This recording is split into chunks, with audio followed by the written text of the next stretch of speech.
अस्सलाम वालेकुम। Welcome to my channel voice over by Aamna Shah. I hope कि आप खुश होंगे। कहानी शुरू करने से पहले आपसे रिक्वेस्ट है कि अगर आपको मेरा कंटेंट पसंद आता है तो प्लीज़ मेरे चैनल को सब्सक्राइब करें। आइए कहानी का आगाज़ करते हैं। मैं अपने शौक़ की वजह से पुलिस में डायरेक्ट असिस्टेंट सब इंस्पेक्टर भर्ती हुआ था। सर्विस 5 साल पूरी नहीं हुई थी कि मेरे वालिद साहब का इंतकाल हो गया। हम ज़मींदार लोग थे, हमारी सारी दौलत हमारी अराजी थी। वालिद साहब का साया उठ गया तो उसके बाद जो फसल आई उसी से पता लग गया कि ये मज़ारिन के सर पर मालिक का मौजूद रहना ज़रूरी होता है। वालिद साहब के बाद में ही था। मैंने पुलिस की सर्विस से सुबकदोशी कर ली और घर आ गया। 5 साल सर्विस के दौरान के बाज़ वाक़यात सुनाने के काबिल हैं। अभी कत्ल की एक वारदात ज़ेरे दफ़ा 302 और उसकी तफ्तीश सुनाऊंगा। ये तफ्तीश मेरी नहीं, ये एक सिख सब इंस्पेक्टर शमशेर सिंह की तफ्तीश थी जो मुतालिका थाने का SHO था और मैं उस वक्त उसका मातहत ASI था। शमशेर सिंह बड़ा लायक और बहुत सख्त तबीयत का थानेदार था। तफ्तीश इतनी सख्त करता था कि उसको ज़रा भी ख्याल नहीं रहता था। ये थाना जिसका मैं जिक्र कर रहा हूँ ये देहात के इलाके में था। एक रोज़ सुबह सवेरे थाने में रिपोर्ट आई कि रफ़ीक नामी एक आदमी अपने मकान की भूसे वाली कोठरी में मरा हुआ पड़ा है। यह भी बताया गया कि लाश के करीब एक तिरंगल पड़ी हुई है जिस पर बहुत सारा खून लगा हुआ है। मकतूल बड़ी ज़ात का अमीर ज़मींदार बताया गया। उसकी उम्र जो लिखवाई गई वो 30 साल से ज़रा ज़्यादा थी। मैं इन कार्रवाइयों के बारे में नहीं लिखूंगा जो थाने में कागजात पर की जाती हैं। मैं तफ्तीश की सीधी कहानी सुनाऊंगा। ये case sub inspector Shamsher Singh ने अपने हाथ में ले लिया। उसने रिपोर्ट करने वालों के साथ जो सवाल जवाब किए थे इनसे ये मालूम होता था कि इस कत्ल की तफ्तीश बहुत मुश्किल होगी। मुझको अभी मुश्किल तफ्तीश का तजुर्बा नहीं था। देहात के इलाकों में अक्सर कत्ल की वारदातें पुरानी दुश्मनी की बिना पर होती थीं। इनके मुलजिम जल्दी पकड़ लिए जाते थे और इनको मार पिटाई करके इकबाली बयान इनसे ले लिया जाता था।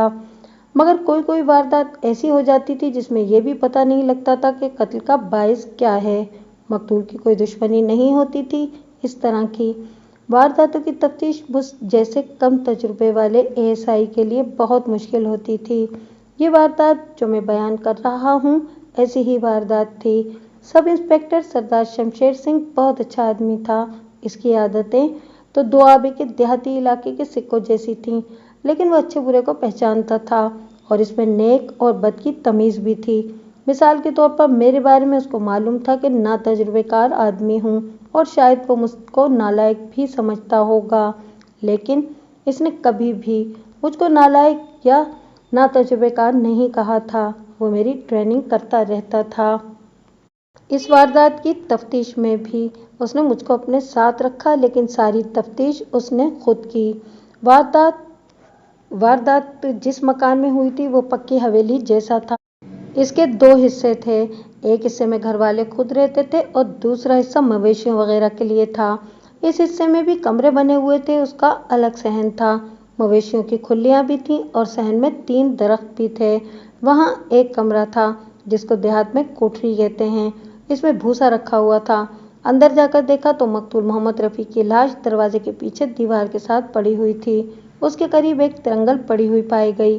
तिरंगल की 3 नोकें खून आलूद थीं और खून तिरंगल के दस्ते पर भी आया हुआ था। इस कोठरी में भूसे का ढेर लगा हुआ था, लेकिन बाकी हिस्सा साफ था। खून दीवारों तक गया हुआ था। दरवाजे की तरफ तकरीबन आधी कोठरी खाली थी।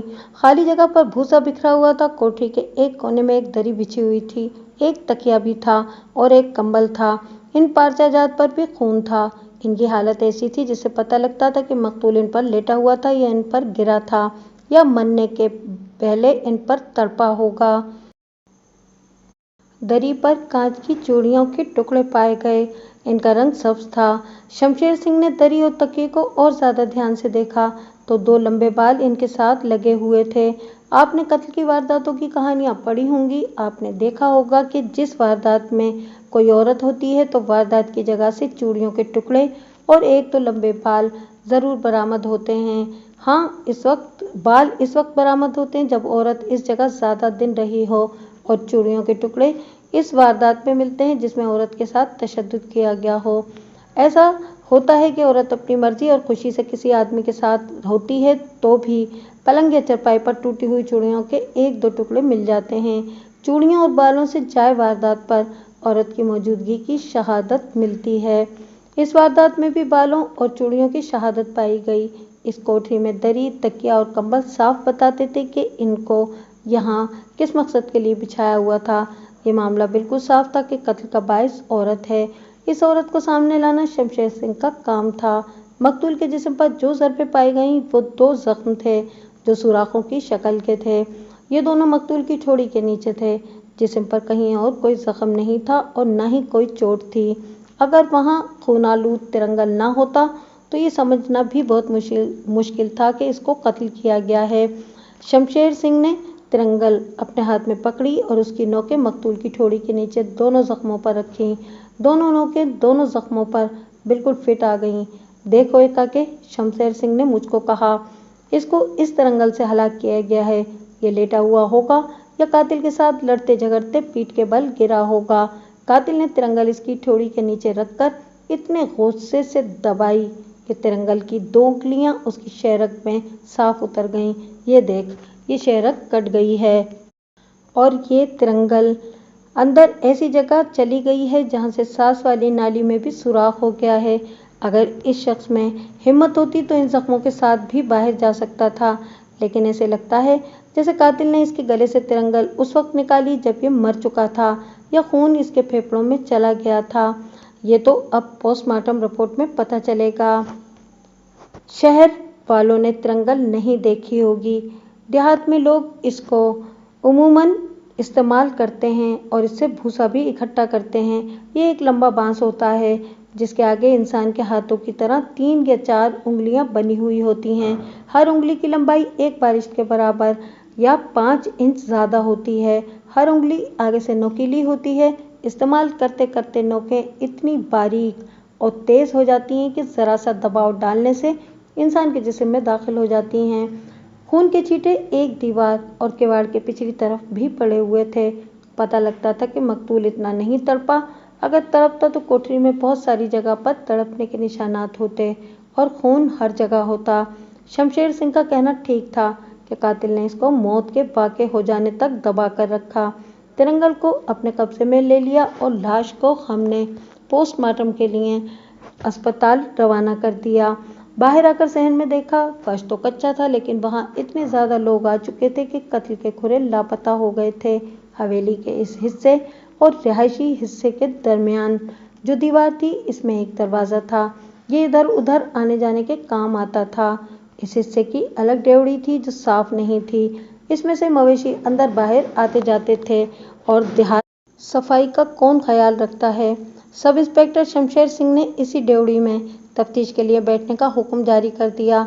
नंबरदार को और मकतूल के बाप वगैरह को मुसीबत पड़ गई। इन सब ने भाग तोड़ कर डेवड़ी में झाड़ू दिलवाया, 2 चारपाइयाँ रखवा दी और इन पर बिस्तर बिछा दिए और 2-2 तकिए रख दिए। 2 कुर्सियाँ और छोटी सी एक मेज़ भी रख दी गई और इस तरह मवेशियों की डेवड़ी थानेदारों का दफ्तर बन गई।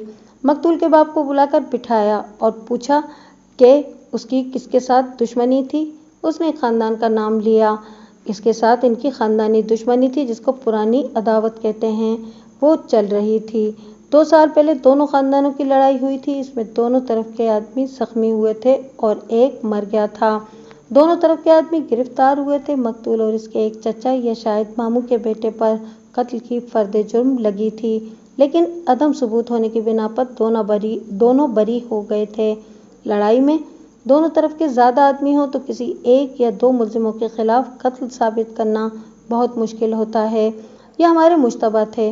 मैंने इनको मुश्तबा बना लिया था, लेकिन शमशेर सिंह ने मुझको कहा कि इनको शामिल तफ्तीश तो कर लेंगे लेकिन कातिल इनमें नहीं।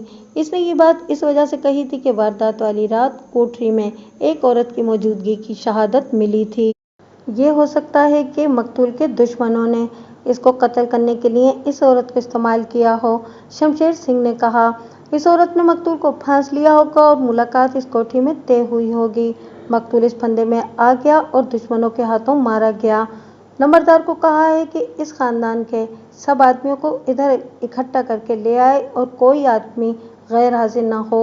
मकतूल के बाप ने बताया कि वो मकतूल के घर के साथ वाले मकान में रिहायशी है। इससे पूछा कि मकतूल का इखलाक कैसा था। उसने बताया कि 16 आने ठीक था। फिर भूसे वाली कोठरी में औरत को कौन लाया था? शमशेर सिंह ने पूछा। यहाँ कोई आदमी रात को नहीं सोता? मुझे नहीं मालूम, बाप ने जवाब दिया। रफीक की बीवी को मालूम होगा। बाप की हालत को गम ने बहुत ख़राब किया हुआ था। वो सवालों के जवाब बहुत मुश्किल से देता था। इसे अपने रोने पर कंट्रोल नहीं हो रहा था। इसको कहा कि वो मकतूल की बीवी को भेज दे। बीवी आई तो उससे पूछा कि इसको किस पर शक है। मैं किस किस पर शक करूं? उसने कहा। पता नहीं वो किस किस औरत का खामिद बना हुआ था। इस औरत ने बताया कि मकतूल का इखलाक ठीक नहीं था। तुम इन औरतों को जानती तो होगी? शमशेर सिंह ने कहा। उसने कहा कि एक हिंदू और एक सिख औरत का नाम लिया और कहा कि ये दोनों इस गांव की बदमाश औरतें हैं। मालूम होता है कि अपने खाविंद के साथ तुम्हारी गुजर बसर ठीक तरह नहीं हो रही थी। शमशेर सिंह ने इसको कहा। वो तुम्हारे साथ शायद हेरा फेरी करता था। तुम्हारे साथ उसका सलूक कैसा था? अच्छा नहीं होगा। उसकी आंखें पहले ही सूजी हुई थीं और बहुत सुर्ख थीं। ये निशानी थी कि ये औरत बहुत रोती रही है। अब शमशेर सिंह ने उसको कहा कि उसका खामिद उसके साथ हेरा फेरी करता था तो उसका ज़ब्त टूट गया। पहले इसको हिचकी आई, फिर वो ज़ोर ज़ोर से रोने लगी। उसने दुपट्टा मुंह पे डाल लिया और शमशेर सिंह जो बड़ा मजबूत पत्थर था उसको कुछ भी ना हुआ। पर मेरी आंखों में आंसू आ गए। मैंने मुंह फेर लिया। मैंने जब मुंह इधर किया तो शमशेर सिंह मुझको घूर रहा था। फिर उसने मकतूल की बीवी को हौसला देना शुरू कर दिया। आहिस्ता आहिस्ता वो सही हालत में आ गई। मैं जानता हूँ तुम्हारे दिल पर क्या गुजर रही है, शमशेर सिंह ने उसको कहा। मैं तुम्हें 5-6 दिन तंग न करता क्योंकि तुम अभी गमी की हालत में हो, लेकिन मैंने कातिल को पकड़ना है। मेरे लिए एक एक मिनट बहुत कीमती है। मैं तुमसे कुछ ज़रूरी बातें दरियाफ्त करना चाहता हूँ। आपने कहा था कि खामिद मेरे साथ हेरा फेरी करता होगा, मकतूल की बीवी ने कहा। ये तो आपने ठीक कहा है, लेकिन वो बहुत प्यारा आदमी था। मेरे साथ इसकी दिली मोहब्बत थी। वो हर तरह मेरा ख्याल रखता था। बस इसमें यह खराबी थी कि दोस्तियाँ बहुत पालता था। जिसको दोस्त बनाता था कहता था कि इसको अपनी जान भी दे दूं। ज़्यादा दोस्तियाँ किसके साथ लगाता था? शमशेर सिंह ने पूछा। आदमियों के साथ या औरतों के साथ?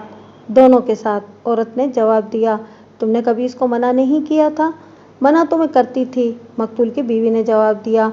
मैं इसके साथ लड़ाई झगड़ा करती थी और नाराज़ भी हुआ करती थी, लेकिन वो मेरे साथ इतना अच्छा सलूक करता था कि मैं उसकी बातों में आ जाती थी और उसकी आदतों को बर्दाश्त कर लेती थी।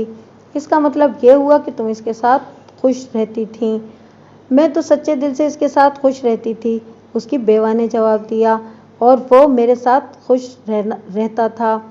एक तो तुम लोगों की खानदानी दुश्मनी थी, शमशेर सिंह ने कहा। मैंने तुम्हारे तमाम खानदान वालों को बुलाया है। तुम ये बताओ कि रफ़ीक की अपनी दुश्मनी किसके साथ थी? इसकी कोई भी बात मुझसे छुपी हुई नहीं थी, मकतूल की बेवा ने जवाब दिया। मैं किसी का नाम नहीं ले सकती। जिसकी दुश्मनी मेरे खामिद के साथ थी, मेरा ख्याल है कि इसका अलग थलग कोई दुश्मन नहीं था, लेकिन मैं यकीन के साथ ये बात नहीं कह सकती कि किसी दोस्त के पीछे उसने किसी के साथ दुश्मनी पैदा कर ली हो, तो वो मुझको मालूम नहीं। इन औरतों की वजह से इसकी कोई दुश्मनी होगी, जिन औरतों के साथ उसने ताल्लुक जोड़ा हुआ था, शमशेर सिंह ने कहा। मैंने आपको 2 औरतों के नाम बता दिए हैं कि मकतूल की बेवा ने कहा। एक हिंदू है और एक सिख। इन दोनों के आदमी मेरे खामिद के दुश्मन हो सकते हैं, ये आप खुद मालूम करें। आप थानेदार हैं, बाहर की बातें आप मुझसे ज़्यादा अच्छी तरह मालूम कर सकते हैं। इन 2 औरतों के अलावा किसी और औरत का नाम ले सकती हो? नहीं, उसने जवाब दिया। मैं इतना ही कहती हूँ कि खूबसूरत और जवान औरतों को देखकर वो बहुत खुश होता था और कोशिश करता था कि उनके साथ गपशप लगाई जाए। मैं ये देख रहा था कि ये औरत जो मकतूल की बीवी थी खुद भी बहुत खूबसूरत थी और उसका रंग और रोगन भी बहुत अच्छा था और वो अपनी खूबसूरती से दिल पर असर करती थी। इस औरत की मौजूदगी में खामिद को किसी दूसरी खूबसूरत औरत की ज़रूरत नहीं होनी चाहिए थी, लेकिन बाज़ लोग आदत से मजबूर होते हैं। फिर ये बात भी थी कि मकतूल रुपए पैसे वाला आदमी था। मुसलमानों के खातों में ज़्यादा पैसा आ जाए तो वो सबसे पहले एक खूबसूरत औरत को ख़रीदने की कोशिश करता है और उसके दिमाग में सिर्फ अय्याशी रह जाती है। مقتول کی بیوی کے ساتھ بہت زیادہ سوال جواب ہوئے تھے۔ شمشیر سنگھ نے بعد میں مجھ کو بتایا تھا کہ اس کو یہ شک ہو گیا تھا کہ مقتول اپنی عیاشی کی عادتوں کی وجہ سے اپنی بیوی کے ساتھ خراب سلوک کرتا ہوگا۔ وہ کسی عورت کو بھوسے والی کوٹری میں لایا ہوگا جس کا بیوی کو پتہ لگ گیا ہوگا اور بیوی نے خاوند کو اپنے بھائیوں وغیرہ سے قتل کرا دیا۔ اس طرح کے کیس تھانوں میں آتے رہتے تھے، مگر سوچنے والی بات یہ تھی کہ قتل کرنے والوں نے عورت کو کیوں چھوڑ دیا؟ مقتول کی بیوی پر اتنے زیادہ سوالات پھینکے گئے تھے کہ وہ تنگ آ گئی تھی۔ شمشیر سنگھ نے جراب بھی بہت ہی زیادہ کی تھی۔ اس کا یہ صاف نتیجہ نکلا کہ اس عورت کی زندگی خاوند کے ساتھ خوش باش گزر رہی تھی۔ کیا تمہارا کوئی نوکر ادھر مویشیوں کی طرف نہیں سوتا تھا؟ شمشیر سنگھ نے اس سے پوچھا۔ روزانہ رات کو ایک نوکر اس ڈیوڑی میں سوتا تھا، اس نے جواب دیا۔ یہ جو رات گزری ہے، کیا یہ نوکر یہاں سویا تھا؟ مجھ کو معلوم نہیں، مقتول کی بیوی نے جواب دیا۔ کیوں؟ شمشیر سنگھ نے پوچھا۔ تمہیں کیوں معلوم نہیں؟ تم گھر کا اتنا بھی خیال نہیں رکھتی تھی؟ اس طرف کا سارا انتظام دو نوکروں کے ہاتھ میں ہے، عورت نے جواب دیا۔ میرا خاوند کبھی کبھی ادھر دیکھ لیا کرتا تھا اور بعد میں بھی کبھی کبھی ادھر کا چکر لگا لیتی تھی، لیکن 5-6 دنوں سے میں نے شام کے بعد ادھر نہیں دیکھا تھا۔ رات کو تمہارا خاوند کس وقت گھر سے نکلا تھا؟ شمشیر سنگھ نے پوچھا۔ یا وہ حویلی کے اس طرف کس وقت آیا تھا؟ میرا خیال ہے کہ آدھی رات کا وقت ہوگا، مقتول کی بیوی نے جواب دیا۔ میرا خاوند گھر سویا ہوا تھا، وہ شام کے بعد باہر نکلا تو وہ جلدی واپس آ گیا تھا۔ آدھی رات سمجھ لیں یا جو بھی وقت سمجھ لیں، ہم برآمدے میں سوئے ہوئے تھے۔ میری آنکھ کھلی، میرا خاوند اٹھ کر اس طرف آ رہا تھا، اس نے درمیان والا دروازہ کھولا اور ادھر مویشیوں کی طرف آ گیا۔ مجھ کو یاد ہے کہ اس نے درمیان والا دروازہ ادھر سے پکا بند کر دیا تھا، اس طرف دروازے کی زنجیر ہے۔ میں نے اس پر ایسا شک نہیں کیا کہ پتہ نہیں ادھر کیا کرنے گیا ہے، ہمارے ساتھ دشمن لگے ہوئے ہیں۔ کبھی کبھی رات کو ادھر جا کر مویشیوں کو دیکھنا پڑتا ہے۔ وہ بہت گہری نیند کا وقت تھا، میری پھر آنکھ لگ گئی اور آنکھ اس طرح کھلی کہ نوکر منہ اندھیرے بھینسیں اور گائے کو دھونے سے پہلے چارہ ڈالنے لگے تو بھوسے کی کوٹری میں گئے۔ وہاں انہوں نے دیکھا کہ کوئی دشمن میرے سہاگ کا خون کر گیا ہے۔ نوکر دوڑے ہوئے آئے اور مجھ کو جگایا۔ اس کے بعد اس عورت نے یہ بتایا کہ اپنے خاوند کی لہولہان لاش دیکھ کر اس کا کیا حال ہوا۔ پھر کس طرح ساری برادری اکٹھی ہو گئی اور تھانے کو اطلاع دینے کے لیے آدمی بھیجے گئے۔ کیا تم نے پتہ کیا تھا کہ نوکر رات کو یہاں سویا ہوا تھا یا نہیں؟ شمشیر سنگھ نے اس سے پوچھا۔ ہاں جی، اس نے جواب دیا۔ یہ تو پوچھنا ہی تھا، میرے سسر نے بھی پوچھا تھا اور نمبردار نے بھی پوچھا تھا۔ ایک نوکر سامنے آیا اور اس نے بتایا کہ وہ یہاں ڈیوڑی میں سویا کرتا تھا، لیکن 4-5 دن ہوئے میرے خاوند نے اس کو کہا تھا کہ وہ اپنے گھر جا کر سویا کرے۔ نوکروں کے ساتھ کوئی گڑبڑ تو نہیں تھی؟ نہیں جی، مقتول کی بیوی نے جواب دیا۔ نوکروں کے ساتھ کیا گڑبڑ ہونی تھی؟ نہیں میری بہن، شمشیر سنگھ نے کہا۔ میرا مطلب سمجھو، گڑبڑ سے میرا مطلب یہ ہے کہ تم خود کہتی ہو کہ تمہارا خاوند عورتوں کا شوقین تھا۔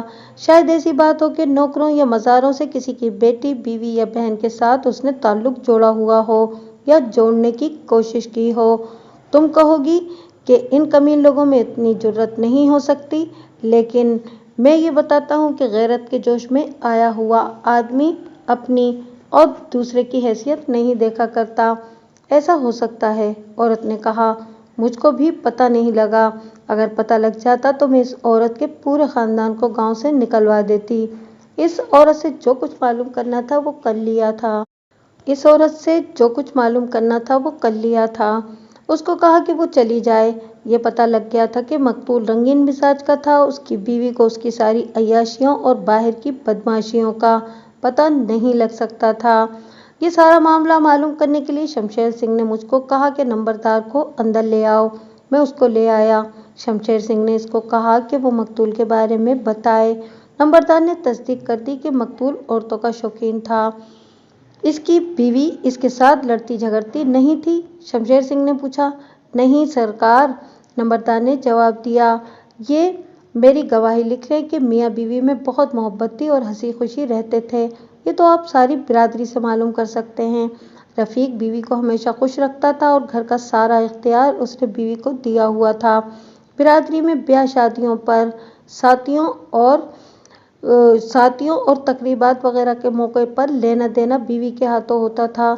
ये औरत तो सरदार जी गर्दन अकड़ा अकड़ा कर चलती थी और अपने खाविंद के सर पर फख्र करती थी।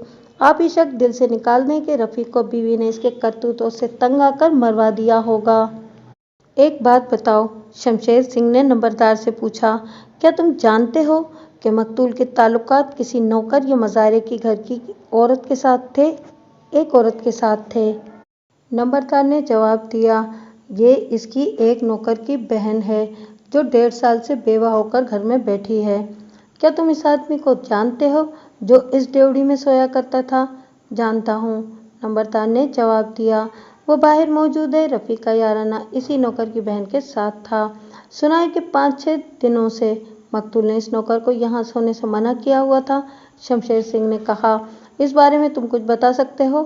सरदार जी, नंबरदार ने जवाब दिया, मेरी नज़र गांव के हर आदमी पर रहती है। मुझको मालूम है कि ये आदमी पहले यहाँ सोता था और अब उसने यहाँ सोना छोड़ दिया है। ये कैसा आदमी है? बड़ा होशियार और चालाक आदमी है, नंबरदार ने जवाब दिया। ये मालिक के मुंह चढ़ा हुआ था। क्या इसको पता था कि इसकी बहन का मकतूल के साथ कोई ताल्लुक था? ना सरदार जी, नंबरदार ने जवाब दिया, ये मैं नहीं जानता। शमशेर सिंह को ये शक था कि यह आदमी इधर ही सोता था। मकतूल ने इसको किसी खास मतलब से यहाँ सोने से मना किया था और वारदात की रात इस आदमी को पता लग गया होगा कि इसकी बहन घर में नहीं है और मकतूल के पास है। इसको मालूम होगा कि मकतूल भूसे वाली कोठरी में अपनी साथी औरतों के साथ होता है। इस ख्याल से वो सीधा इधर आया। उसकी बहन भी इधर ही होगी। बहन को वहाँ से बाहर भेजकर उसने मकतूल को कत्ल कर दिया। अगर ऐसा हुआ है तो ये मालूम करना था कि ड्योढ़ी का दरवाज़ा खुला रह गया था या किसी तरीके से इस शख्स ने खोल लिया था या वो दीवार के ऊपर से अंदर आया था। नंबरदार को कहा कि वो इस आदमी को अंदर भेज दे और उसकी बहन को भी बुला ले।